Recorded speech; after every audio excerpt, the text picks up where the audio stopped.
पहिली गोष्ट मला एक वाटते, की स्वतःवर कॉन्फिडन्स पाहिजे, बरोबर. की मुलांचं कसं होतंय, भीती जास्त आहे ह्या क्षेत्रामध्ये. कारण म्हणजे एक प्रकारचं जाळं असल्यासारखं आहे. एकदा अडकलं की जास्त अडकत जातंय. मुलांनी म्हणजे जी गोष्ट करायला आलोय, तीच गोष्ट केली पाहिजे. आता मी जास्त अतिशयोक्ती म्हणून नाही सांगणार, पण मी इंटरव्ह्यूच्या वेळी WhatsApp खोललं.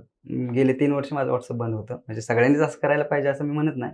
पण तुम्हाला ज्या गोष्टीतून डिस्टर्ब होतोय, त्या गोष्टी तुम्ही टाळल्या पाहिजे. सोशल मीडिया असेल, बाकी काही गोष्टी असतील, मित्रमंडळी असेल, नातेवाईक असेल. तर ज्या गोष्टीसाठी आपण आलोय ती गोष्ट केली पाहिजे आणि एक्झॅक्ट जो सिलेबस आहे, ज्या प्रश्नपत्रिका आहेत, प्रश्न कसे येतात, ह्याचा व्यवस्थित अभ्यास केला पाहिजे. कसं होतंय, मुलं काय करतात सरळ म्हणजे वाचन जास्त करतात. रिव्हिजन होत नाही. मुळात एम-पी-एस-सीचं गमक काय आहे, की रिव्हिजन आणि जास्तीत जास्त सराव. बरोबर. माझं म्हणजे मी तर जास्तीत जास्त सरावावर एवढा भर दिला, की खरं सांगायचं म्हटलं तर मी जवळ-जवळ मेन्सला 70 ते 80 प्रश्नपत्रिका सोडवल्या. म्हणजे त्यातून मला काय जाणवलं